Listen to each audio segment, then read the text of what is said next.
It's again time to take a more detailed look at the progress of SpaceX's Starship at Boca Chica. What happened and what's up next with SN8? When can we expect the hop? And what about the other Starship prototypes and Super Heavy? Oh, and the first firing of the vacuum Raptor engine. Now in non-SpaceX related news. We know it seems unrealistic, but it does exist. We have some updates on a future NASA and Space Force collaboration. Updates on the Artemis 3 moon mission and the Lunar Gateway, and also news on the planned Chinese space station, about which Jim Bridenstine warned Congress last week. A lot to talk about, so stay tuned.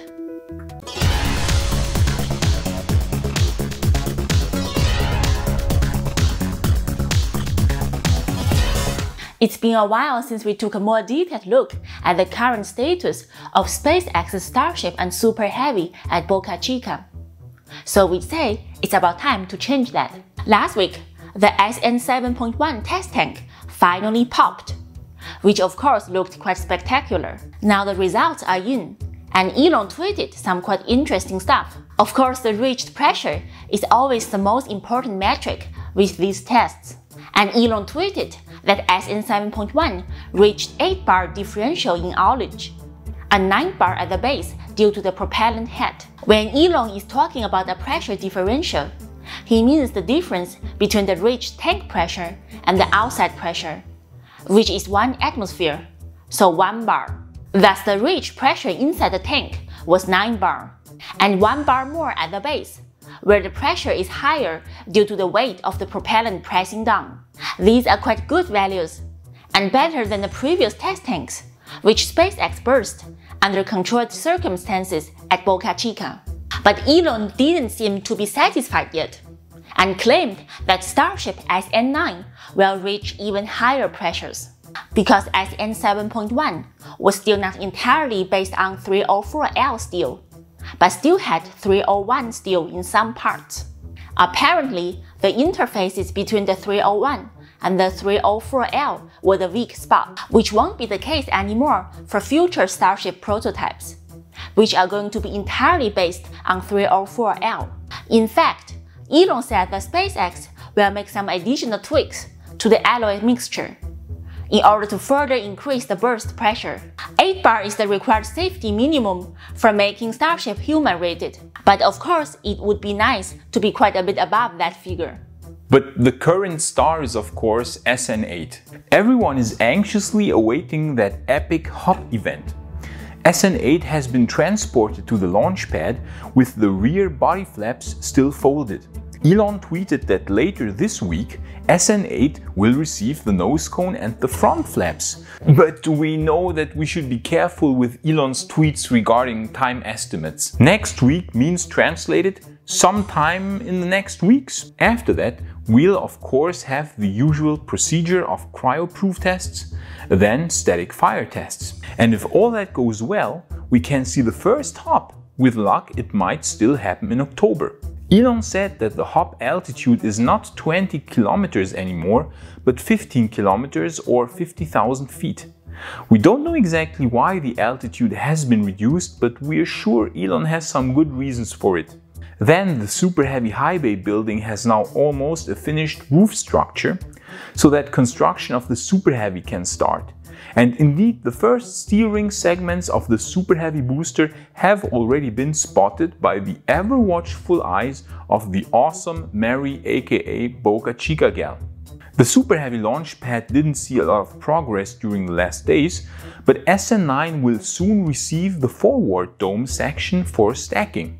And of course, we have to talk about the first firing of the vacuum version of SpaceX's Raptor engine at their rocket development facility in McGregor, Texas.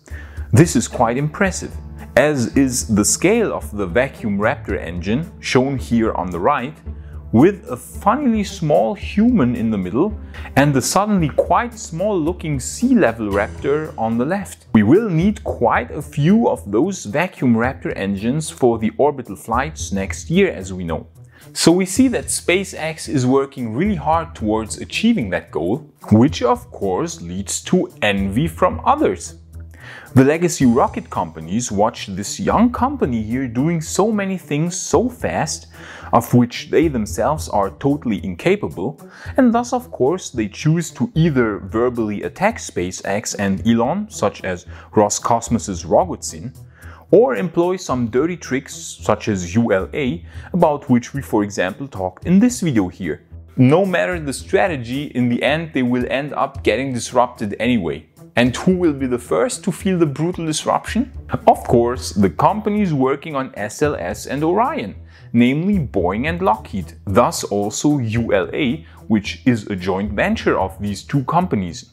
And if you are new to this channel, please consider subscribing to us, because that will tremendously help us to continue exposing inefficient and slow companies such as Boeing, Lockheed and Northrop. And of course also Blue Origin. How could we forget that? Thank you very much for your support. So talking of SLS and Orion, you know that the current Artemis missions are planned such as to deploy this outdated system for moon round trips in 2021 and 2023, and the manned moon landing in 2024. Now we received an interesting update regarding Artemis 3, which will be the first mission to land a man and a woman on the moon in 2024. Until very recently, Jim Bridenstine and Kathy Lueders both said that the Lunar Gateway wasn't a necessary prerequisite for the Artemis 3 mission, meaning the mission could also completely bypass the gateway and land directly on the moon. But now, the reorganization of NASA's Human Exploration and Operations Mission Directorate revealed a few more details. What is interesting here is that in the official notes for that restructuring, we can read that the Advanced Exploration Systems Division manages development of key Artemis 3 systems, such as the Gateway and the Human Landing System, and subsequent missions. Aha! Now suddenly, the Lunar Gateway is a key component for the Artemis 3 mission.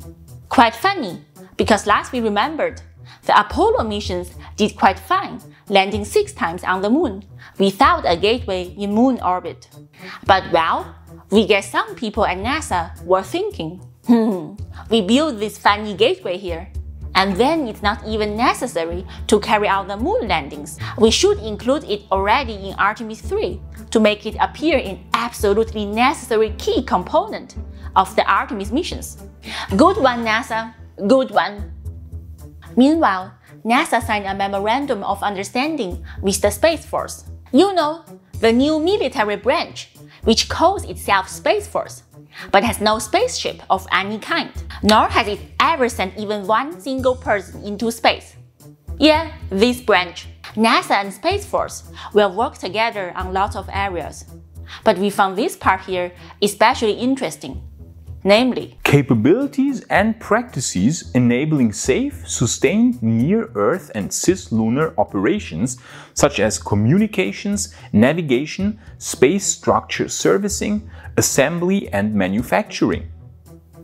Other interesting points were ride shares and hosted payloads to and beyond Earth orbit, or launch support, or search, rescue and recovery operations for human spaceflight. So then, will Space Force hitch a ride to cislunar space on future NASA missions? Because this is how this reads. So military personnel on the Gateway or on the future Artemis moon base? Having the capacity to launch military personnel to destinations beyond low Earth orbit will give a country quite the insane leverage against opponents. This is at least our interpretation of this memorandum of understanding, so please correct us if you think that this sounds like purely scientific, non-military operations. Of course, this comes just in time, because on Saturday we talked about China's moon plans in this video here, where they showed updated slides on a conference of how they want to land astronauts on the moon in around 10 years. But more, the ISS will be retired at some point in the 2020s. And China is planning to build their next space station stepwise starting next year, to be completed by 2023.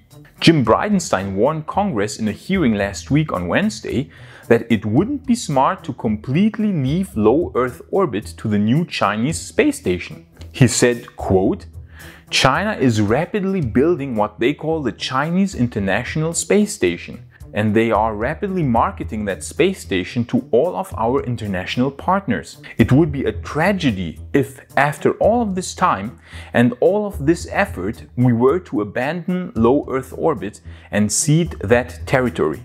We absolutely like and respect Jim Bridenstine. We think he's an awesome NASA administrator. But we aren't with Jim on this one. We think it would be very smart to abandon the ISS, which was a giant money pit since the very beginning, and in fact the ISS is, together with the space shuttle, one of the main reasons why there hasn't been any progress in human spaceflight since the days of Apollo. In fact, there has been regression instead of progress until SpaceX started changing that recently.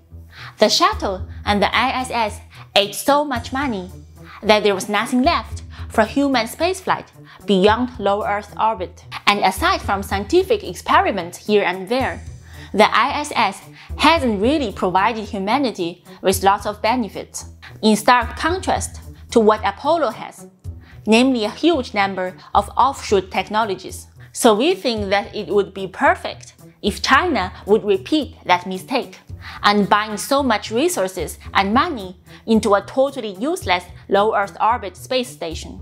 If you want to conduct LEO operations, you can soon launch Starship and use it as a space station, and be 100 times more versatile and cheaper than with a rigid modular space station. China would thus repeat the same mistake NASA did, and divert lots of funds away from the moon, which is a much more rewarding target for the development of next-gen technologies and for conducting deep space operations, far beyond anything which can be done from low Earth orbit. So the Chinese space station would actually hinder China from landing on the moon before 2030. So we think that Jim Bridenstine should actually be happy that China wants to repeat the same mistake, which kept the US bound to low Earth orbit for 50 years now. Or what do you think? And if you missed our last space report where we detailed the Chinese moon landing plans, you can watch the video right here. So thanks for watching the JI's space report, and I would say, on to the future.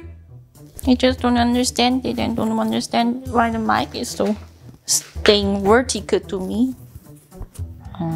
The mic doesn't like me today also, which is sad.